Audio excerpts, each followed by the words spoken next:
नमस्ते एवरीवन। देखो बच्चों, आज अपन बीएससी सेकेंड ईयर की क्लास में चैप्टर 3 स्टार्ट करेंगे, जिसका नाम होगा कॉन्सेप्ट ऑफ इकोसिस्टम।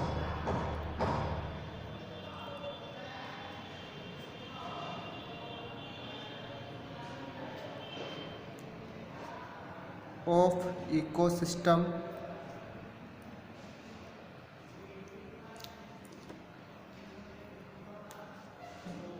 हेक्कल ने इकोसिस्टम शब्द का उपयोग किया तथा एजिस्टेंसले ने कॉन्सेप्ट ऑफ इकोसिस्टम नाम दिया। हेक्कल इकोसिस्टम शब्द का उपयोग किया था। एजिस्टेंसले ने कॉन्सेप्ट ऑफ इकोसिस्टम दिया। तो देखते हैं अपन इकोसिस्टम क्या होता है। इकोसिस्टम किसे कहते हैं? इकोसिस्टम तो किसी आवास में पाए जाने वाले जैविक अजैविक घटकों की पारस्परिक क्रिया से एक तंत्र का निर्माण होता है, उसे इकोसिस्टम कहते हैं। जैविक प्लस अजैविक। जैविक घटक के रूप में जैसे कि उत्पादक हैं, प्राथमिक उपभोक्ता, द्वितीयक उपभोक्ता, तृतीयक उपभोक्ता, जैविक घटक के अंतर्गत रखा गया है इनको।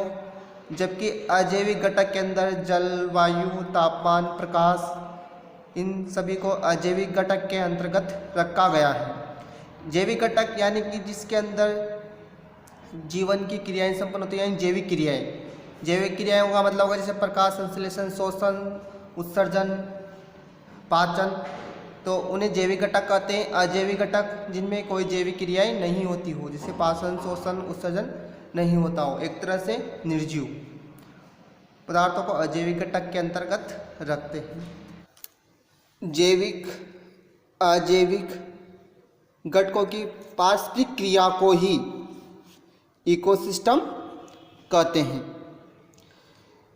तो देखते हैं अपन types of ecosystem.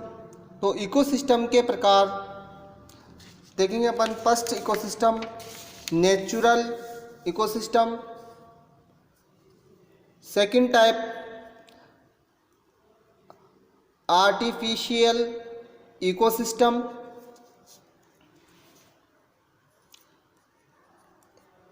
Aquatic ecosystem.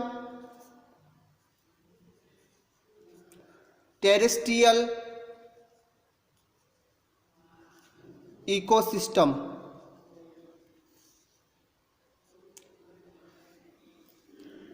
तो फर्स्ट देखेंगे अपन नेचुरल इकोसिस्टम। तो नेचुरल इकोसिस्टम जो होगा वो प्राकृतिक आवास में पाए जाने वाले, नेचुरल का मतलब प्राकृतिक, तो प्राकृतिक आवास में पाए जाने वाले जैविक अजैविक घटकों की परस्पर क्रिया से एक तंत्र का निर्माण होगा, और उस तंत्र को ही अपन नेचुरल सिस्टम कहते हैं।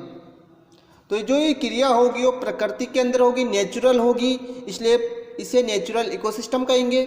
दूसरा जो इकोसिस्टम होगा अपने पास आर्टिफिशियल इकोसिस्टम।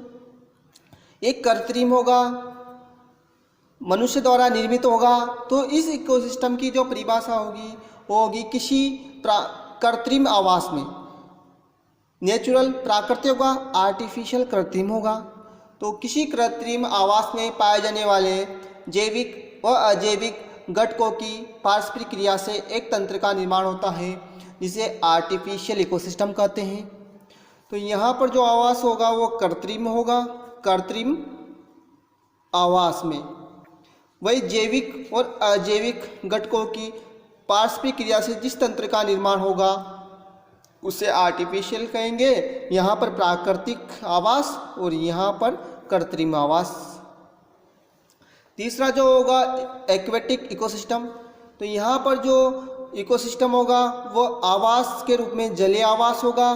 तो जलीय आवास में पाए जाने वाले जैविक और अजैविक घटकों की पारस्परिक क्रिया से जिस तंत्र का निर्माण होगा उसी तंत्र को अपन एक्वेटिक इकोसिस्टम कहेंगे। और टेरेस्ट्रियल इकोसिस्टम जो होगा तो इसमें स्थलीय आवास में पाए जाने वाले जैविक और अजैविक, जैविक प्लस अजैविक घटकों की पारस्परिक क्रिया से जिस तंत्र का निर्माण होता है उसी तंत्र को अपन टेरेस्ट्रियल इकोसिस्टम कहते हैं। बात करेंगे अपन इकोसिस्टम के घटक। तो नेक्स्ट टॉपिक होगा अपना इकोसिस्टम।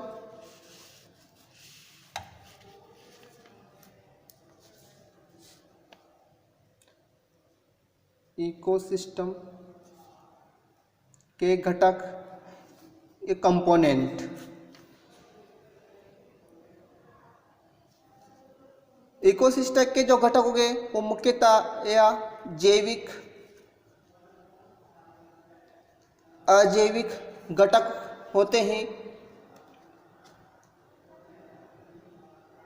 जो मुख्य रूप से निम्न भागों में विभाजित रहेंगे। तो फर्स्ट देखेंगे अपन अकार्बनिक पदार्थ। अकार्बनिक पदार्थ यानी कि इनऑर्गेनिक सब्सटेंसेस। तो अकार्बनिक जो पदार्थ होगा तो इसमें किसी भी अकार्बनिक पदार्थ के रूप में जैसे कि विभिन्न घटक में sodium, potassium, aluminium, sulphur, phosphorus,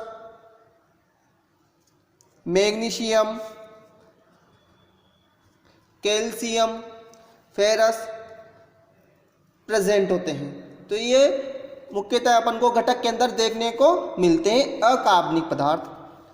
बात करते हैं सेकंड अपन कार्बनिक पदार्थ।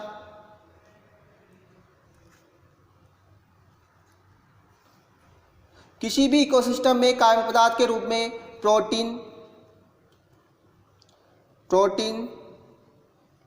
कार्बोहाइड्रेट्स, लिपिड ETC ये सभी देखने को मिलती हैं। प्रोटीन के अंदर भी कार्बन प्रेजेंट होगा, कार्बोहाइड्रेट्स और लिपिड इन सभी के अंदर कार्बन देखने को मिलता है। अगला जो घटक होगा प्रोड्यूसर, उत्पादक। तो किसी भी इकोसिस्टम में उत्पादक के रूप में पौधे देखने को मिलेंगे अपन को। पौधे जो अपना भोजन स्वयं बनाते हैं, स्वपोषी होते हैं और प्रकाश संश्लेषण द्वारा भोजन का निर्माण करते हैं। अगला देखेंगे प्रोड्यूसर के बाद कंज्यूमर, उपभोक्ता। और जो कंज्यूमर होंगे वह प्राथमिक, द्वितीयक और तृतीयक होते हैं। प्राथमिक जो कंज्यूमर होगा वो उत्पादक को भोजन के रूप में ग्रहण करता है, द्वितीय कंज्यूमर प्राथमिक को और तृतीय कंज्यूमर द्वितीयक को ग्रहण करता है भोजन के रूप में, जैसा कि खाद्य श्रृंखला के अंतर्गत अपन ने पढ़ा था। तो जो कंज्यूमर होगा वो प्रोड्यूसर से भोजन के रूप में ग्रहण करेगा। और जैसा कि आपको पता है कंज्यूमर प्राथमिक, द्वितीयक व तृतीयक 3 रूपों में पाए जाते हैं। इसमें 1 बाय 1 जैसे कि प्रोड्यूसर को प्राथमिक उपभोक्ता, प्राथमिक उपभोक्ता को द्वितीयक उपभोक्ता, द्वितीयक उपभोक्ता को तृतीयक उपभोक्ता भोजन के रूप में ग्रहण करता है। अगला होगा अपना डीकम्पोजर यानी कि अपघटक या अपघटन करता। अपघटन करता है यानी डीकम्पोजर के रूप में, जैसे कि बैक्टीरिया, वायरस, सूक्ष्म जीव, जो छोटे सूक्ष्म जीव होते हैं वो डिकम्पोजर होते हैं, यानी अपघटनकर्ता होते हैं। ये मृत कार्बनिक पदार्थों के अपघटन का कार्य करते हैं। तो इसके बाद अपना अगला टॉपिक होगा पॉन्ड इकोसिस्टम। पॉन्ड इकोसिस्टम तालाब पारितंत्र। तो तालाब पारितंत्र तो किसी शौच जलीय आवास या पॉन्ड में पाए जाने वाले विभिन्न जैविक अजैविक घटकों आपस में मिलकर एक सिस्टम का निर्माण करते हैं, जिसे पॉन्ड इकोसिस्टम कहते हैं। तो यहाँ पर जो पॉन्ड यानी तालाब पारितंत्र, जो तालाब का पारितंत्र होगा तो जलीय आवास होगा, और इस जलीय आवास में जैविक घटक प्लस अजैविक घटक प्रेजेंट होंगे। तो इन सभी की घटकों के आपस में पारस्परिक क्रिया से जिस तंत्र का निर्माण होगा उसे ही अपन पॉन्ड इकोसिस्टम कहते हैं।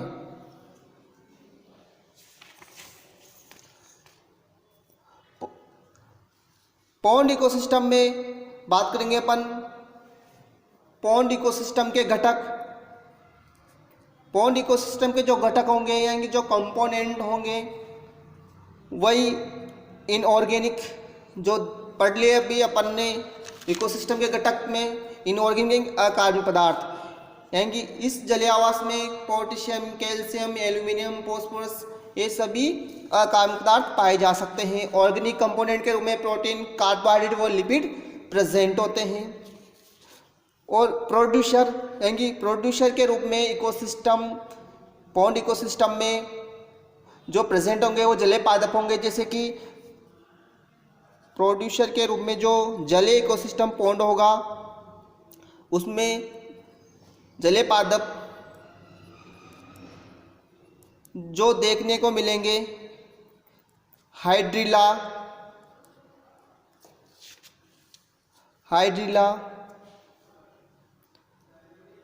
पिस्टिया, वेलिस्नेरिया,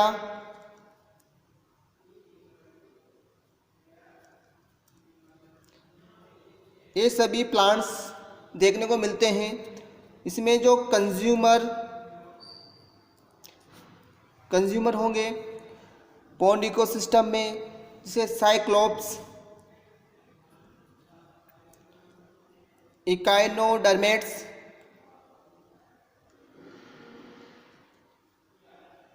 फिश, मोलस्का या छोटे mollusc, small fish, large fish, ये सभी देखने को मिलती हैं। ये सभी अपना भोजन प्रोड्यूसर से ग्रहण करेंगे और ये इस खाद्य श्रृंखला का निर्माण करते हैं, जैसे कि प्राथमिक उपभोक्ता, द्वितीयक उपभोक्ता और तृतीयक उपभोक्ता। छोटी मछलियाँ, बड़ी मछलियाँ, ठीक है, और बड़ी मछलियों को खाने के लिए तृतीयक उपभोक्ता प्रेजेंट होंगे। तो इस प्रकार एक खाद्य श्रृंखला का निर्माण होता है, जलीय खाद्य श्रृंखला का निर्माण होता है। अगला जो कंपोनेंट होगा इसका वो डिकम्पोजर यानी कि अपघटनकर्ता के रूप में वही सूक्ष्म जीव काम में आते हैं जो मृत कार्बनिक पदार्थों को अपघटन करेंगे। इसके बाद नेक्स्ट टॉपिक होगा अपना पॉपुलेशन। आज के लिए बस इतना ही। थैंक्स।